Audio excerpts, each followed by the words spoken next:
Meus queridos amigos, que a paz do nosso Mestre Jesus esteja e permaneça conosco. Bem, no estudo de hoje, nós vamos refletir um pouquinho sobre os ensinos de Jesus junto à família de Betânia. A família de Betânia, a família de Marta, Maria e Lázaro, não é? Nós sabemos através dos evangelistas que Jesus pernoitou por mais de uma noite apenas na casa de Simão Pedro e também da família de Betânia, não é? E os ensinos deixados por Jesus à família de Betânia representam suporte para toda a nossa imortalidade. Não somente na conclusão do ressurgir à vida de Lázaro, não é? Mas também em outras situações que nós aqui colocaremos à exposição, como fonte de ensinamento profundo de um Espírito divino, tal qual é o nosso Mestre Jesus. Antes de mais nada, nós refletimos no seguinte: Jesus não perdeu um segundo que fosse para ensinar. Ou seja, todo o seu tempo ele aproveitou para deixar conceitos e ensinamentos divinos. Em outras palavras, e usando da expressão popular, Jesus não jogava a conversa fora. Tudo o que ele falava era um ensinamento. Por mais que fosse de maneira parabólica, não é? Ou seja, através das parábolas, das suas histórias, ou através dos seus próprios ensinos, das suas próprias colocações, tudo era uma representação de ensinamento para toda a humanidade. Bem, o primeiro ensino que nós verificamos junto à família de Betânia é aquele momento muito conhecido quando Jesus estava à sala de Marta, Maria e Lázaro, e Marta estava em os seus afazeres. Lázaro não aparece nesse momento, nesse ensinamento. Marta estava em os seus afazeres domésticos e Jesus estava à sala, falando junto a Maria. E Maria estava de joelhos ao chão, olhando para o Mestre sentado. E ela estava embevecida, ela estava inebriada com aquele ensinamento, com aquela conversa com Jesus. E cá para nós a gente fica imaginando o que era ouvir a Jesus, não é? Os seus conceitos, a sua voz melíflua, a sua energia branda, os seus ensinos de maneira geral. Devia ser realmente algo muito precioso. E Maria ali estava inebriada naquele momento, naquele êxtase. E Marta, sua irmã, passou de um lado, passou de outro, olhava Maria na sala e Jesus não dizia nada. De repente, ela parou à porta e disse: Senhor, veja, eu estou aqui em os meus afazeres, toda aqui atarantada com os meus compromissos. E Maria aí, ouvindo o Senhor, peça para ela, para que ela venha me ajudar, não é? Era esse o móvel de Marta. Obviamente que temos aqui a nossa própria interpretação do texto, mas era isso que ela gostaria que Jesus fizesse, que chamasse ali, né, convocasse Maria a sair daquele momento ali de êxtase e fosse ajudá-la, afinal de contas, era o dever de irmã, não é? Compartilhar ali, dividir os afazeres da casa. Jesus, nesse momento, olhou para Marta, sorriu, aquele sorriso enigmático, não é? Maneou a cabeça e disse: Marta, Marta, Maria preferiu a melhor parte. Uma frase tão simples, mas de um ensinamento profundo. Marta provavelmente caiu em si. Por quê? Porque Maria havia preferido a melhor parte, que era o quê? ouvir a sua fala, ouvir os seus ensinamentos. Quanto tempo eles teriam ainda com o mestre, ainda em a sua própria residência? Não saberiam dizer. Não saberiam se naquela mesma tarde Jesus poderia não voltar para aquela residência. Eles poderiam perder o contato com o mestre. E Maria aproveitava aquele momento para aprender, para absorver os ensinamentos de Jesus. Então nós vemos nesta passagem o conceito de Jesus, o ensinamento de Jesus muito mais amplo. Porque ele fazia aquilo que nós chamamos de admoestar, repreender com brandura. A figura de Marta, meus queridos, representa o nosso posicionamento material, preocupados com as coisas do mundo, em detrimento das coisas divinas. Está no ensinamento do Mestre: não se pode servir bem a dois senhores. Não se pode servir a Deus e a Mamon. Mamon caracterizando ali a situação material, ao mundo.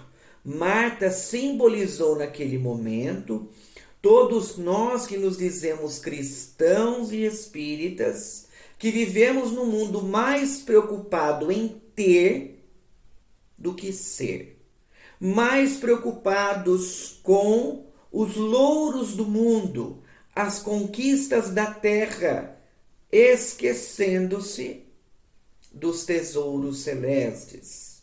Nós que dizemos amar a Jesus, nós que somos espiritistas, e aqui falamos conforme nos ensina o nosso querido Bezerra de Menezes, falamos aos espíritos espíritas, não é verdade? Nós que conhecemos os fundamentos espíritas, não podemos nos permitir valorizar mais as coisas da matéria do que os fundamentos espirituais. Nós temos que ter o nosso foco em o nosso amanhã espiritual, em os nossos princípios espirituais, em a nossa vida pós a vida na Terra. Será que nós nos preocupamos com isso? Será que nós temos esse objetivo celeste? Será que nós temos o olhar para a vida maior, para o enfrentamento da consciência após o decesso físico, após a transformação pela desencarnação, quando enfrentaremos todos os nossos compromissos assumidos e faremos ali uma avaliação de tudo aquilo que foi mérito e demérito, compromissos assumidos e cumpridos e compromissos assumidos e não cumpridos. Então Marta simboliza naquele instante o trabalhador distraído, que se preocupa mais com o mundo, com o posicionamento social, com o aplauso do mundo, com a gratidão das pessoas, com a projeção da sua própria pessoa.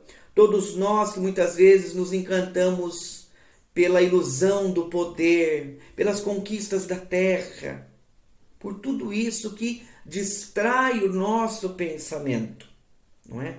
Quantas vezes nós nos esfalfamos em trabalhos árduos na terra, mas não nos dedicamos à tarefa espiritual de reconstrução de nós mesmos através do serviço ao próximo. Nós temos tempo para tudo, para as festas, para os jantares, para os compromissos de trabalho, mas nós não nos dedicamos para estudar a doutrina espírita e aplicá-la em nós mesmos. Quantas vezes nós somos estes que aplicamos a doutrina espírita nos outros? Estudamos o Evangelho para ver onde erra o nosso próximo e não para transformar a nossa própria individualidade de tal modo a nos aproximarmos do ideal junto a Jesus. Então vejamos esse simples ensinamento: Marta, Marta, Maria preferiu a melhor parte. E aqui perguntamos: qual é a parte que nós estamos escolhendo? Será que nós estamos escolhendo a parte com o Cristo?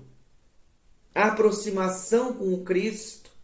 Em ouvir o seu chamado? Quando nós vemos, por exemplo, fazemos aqui um paralelo. Quando nós vemos, por exemplo, e estudamos aquela frase de Jesus junto a Saulo de Tarso após ele cair da animalha em pleno sol a pino do meio-dia na estrada de Damasco. Jesus diz a ele: não recalcitre contra os aguilhões. Está lá no livro Paulo e Estevão, de Emmanuel, pelo nosso querido Chico Xavier. Raul Teixeira diz que quando Jesus falou isso a Saulo, ele quis dizer: até quando, Saulo, você vai negar ouvir o meu chamado, o meu convite à minha vinha? E até quando nós vamos preferir fazer ouvidos moucos a Jesus, preferindo o mundo, as distrações do mundo, aos fundamentos espíritas, a transformação moral que o Espiritismo nos proporciona? Então vejamos o primeiro ensinamento junto à família de Betânia. Bem, um outro momento muito importante que nós vamos encontrar apenas no evangelista João, né? Apenas João narrou a ressurreição, o ressurgir. Não é ressuscitação, mas o ressurgir de Lázaro à vida, uma vez que ele estava em o sepulcro, não é? Nós sabemos, através da doutrina espírita, que Lázaro não estava desencarnado. Lázaro estava aquilo que nós compreendemos como o coma hoje, né? Para a gente poder entender melhor. Ou, na terminologia espírita, num estado de letargia, a aparência de morte. Já fazia 4 dias que ele estava em o sepulcro. E nessa passagem, gente, existem tantos ensinamentos, belíssimos ensinamentos, que aqui nós vamos sintetizar, obviamente, não é? Mas para a gente poder compreender a grandeza desse instante que foi Lázaro, como sendo para toda a imortalidade do espírito conhecido como o redivivo de Betânia. Jesus soubera que Lázaro estava enfermo. E João narra que Jesus mencionou que aquela enfermidade, aquela doença, não era para a morte. Era para a glória do Filho do Homem diante da sociedade, não é? E Jesus permaneceu onde estava e depois de 2 dias ele foi ao encontro, não é? Da família de Betânia. Antes que ele entrasse na aldeia, Marta foi ao seu encontro, não é? E abraçou a Jesus e disse a ele: ah, Senhor, se tu estivesse aqui, meu irmão não haveria perecido, não teria perecido. Então Jesus disse para Marta que aquele que crê nele viverá, ainda que morra, viverá, não é? E aquele que vive jamais morrerá. Ou seja, quando nós interiorizamos Jesus, quando nós aceitamos ao Cristo, aceitar no sentido de fazer-lhe a vontade, quando nós atendemos ao seu convite e fazemos o que ele nos pede, nós deixamos de conhecer os processos de dor, não somente da desencarnação, mas os processos de sofrimento. A dor é algo inevitável.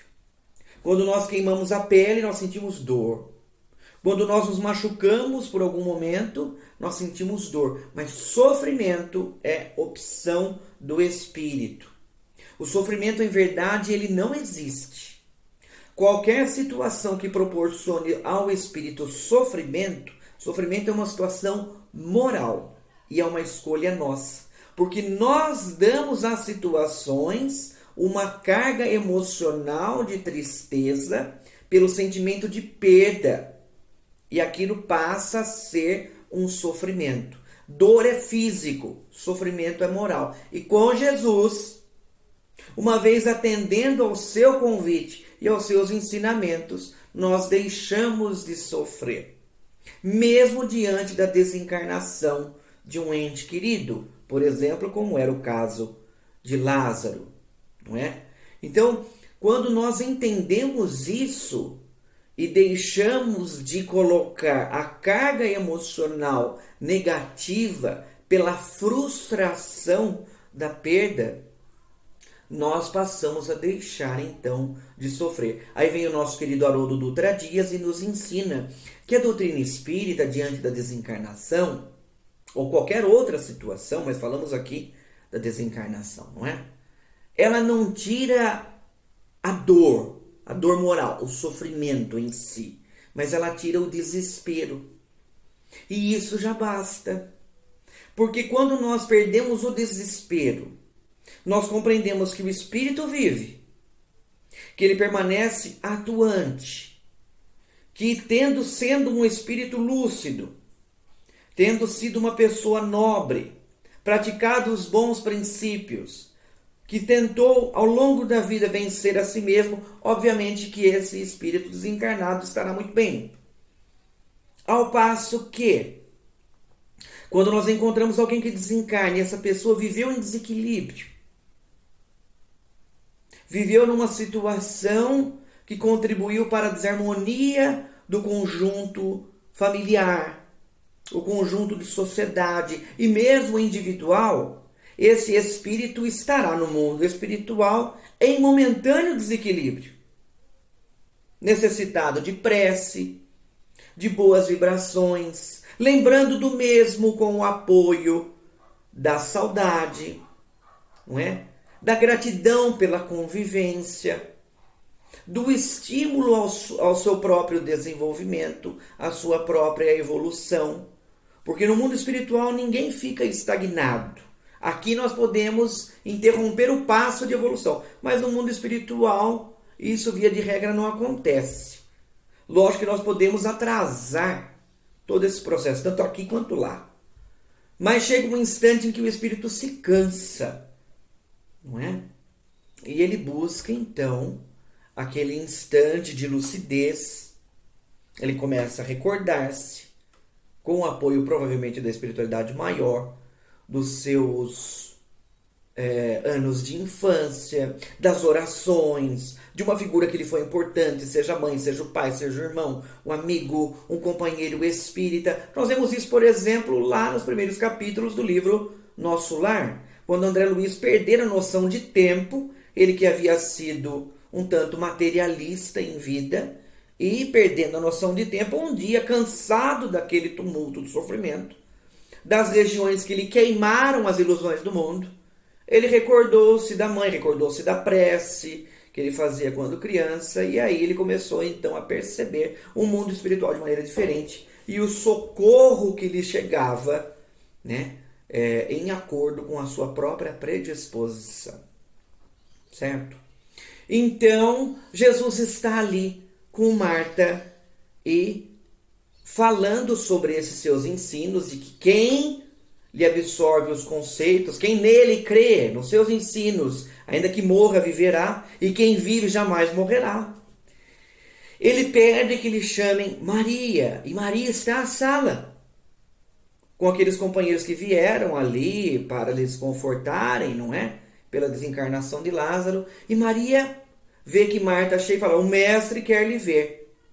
E aí todos vão atrás.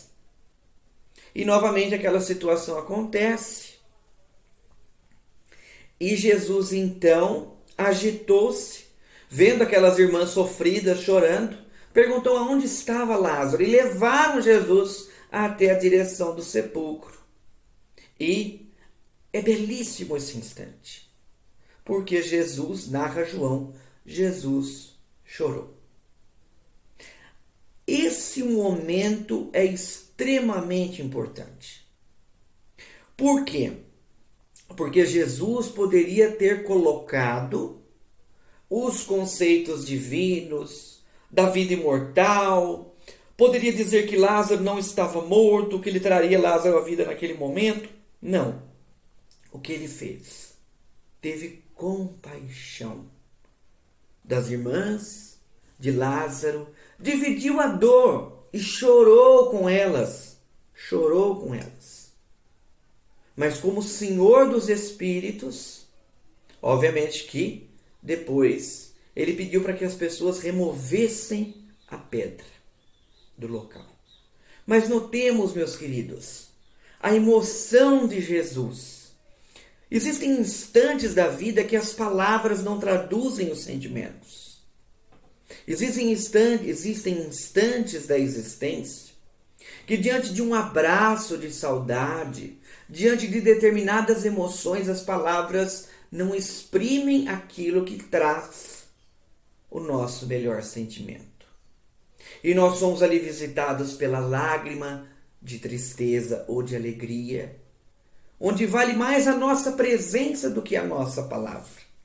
Foi isso que Jesus deixou como ensinamento naquele seu choro divino. Mas, como havia ali uma intenção divina, e Lázaro seria o instrumento que Jesus se utilizaria para a demonstração daquilo que era a sua coordenação fluídica, como Senhor dos Espíritos, ele pede para que as pessoas removam a pedra. E mesmo nessa situação existe um ensino profundo.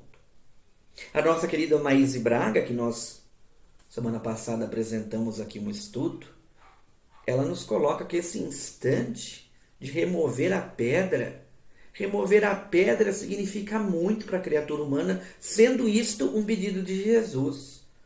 Nós temos que remover de nós mesmos o obstáculo que nos separa do Cristo, para que Ele possa atuar. Enquanto nós tivermos vaidades, ilusões, orgulho, egoísmo, enquanto nós estivermos envolvidos pelo nosso interesse pessoal, essas pedras entre nós e o Cristo são obstáculos para a atuação de Jesus. E, consequentemente, preferindo os vícios, preferindo esses obstáculos e não sentindo a presença do Cristo e o seu auxílio, nós então absorvemos, colhemos o sofrimento. Passamos a sofrer. Lembremos aquilo que falávamos há instante. Situação de dor moral. Dor física é praticamente inevitável. Nós temos as nossas terminações nervosas, mas o sofrimento é uma dor moral. Com Jesus, nós podemos extingui-lo, ou pelo menos, como disse o Haroldo, nós informamos também há instantes, diminuir a tal ponto de tirar não o sofrimento em si, mas dar a ele um outro colorido, um outro entendimento. E tirar, sim, através da doutrina espírita, o desespero diante das situações inevitáveis de provações e testemunhos. Então, removei, disse Jesus, removei a pedra. Nós estamos removendo essa pedra para a atuação de Jesus em as nossas vidas, afastando de nós tudo isso que entrava, não é? A ação do Cristo em a nossa direção. Se nós não estamos fazendo, nós estamos estagnados em a nossa reencarnação. Em outras palavras, nós estamos perdendo tempo. Nós queremos o auxílio, mas não queremos fazer aquilo que Jesus nos pede. É a mesma coisa nós irmos ao médico e o médico prescrever ali repouso, medicamento, algumas ações de profilaxia, de asepsia, e nós não fazermos. E aí a gente retorna lá na consulta, no retorno, o médico fala, mas escuta, por que você voltou aqui? Se o que eu te pedi você não fez, são os nossos obstáculos, são os nossos interesses. Então tudo isso precisa ser muito bem pensado. Sigamos para a nossa conclusão. Jesus, então, pedindo para que as pessoas removessem aquela pedra, diz com a firmeza do seu verbo divino: Lázaro, vem para fora. E Lázaro, que já estava ali há 4 dias, já cheirava mal, diz o evangelista, vem para fora, parecia uma múmia, porque haviam ataduras em torno do seu corpo. E ali está o último ensinamento de Jesus, desse nosso estudo. Desatai-o e deixai-o ir. Fantástico. Também a nossa querida Maíse Braga nos fala um pouquinho disso. Por quê? Desatai-o e deixai-o ir. Jesus poderia dizer: Lázaro, agora olha, veja, eu lhe devolvi o tônus vital, te reconduzi à vida. Fica aqui do meu ladinho, junto a mim, grudado a mim, segue os meus passos. Não, não. Desatai-o e deixai-o ir. O espírito é livre. Se Lázaro assim o desejasse, como desejou, ele ouviria a Jesus e aos seus ensinos por livre escolha. Jesus jamais obrigou a quem quer que fosse para seguir-lhe os passos. Não, jamais. Aliás, todos nós que nos envolvemos no conteúdo espírita precisamos pensar muito nisso. Ninguém foi até as nossas casas nos obrigando para que fôssemos espíritas. Nós aderimos à ideia espírita porque ela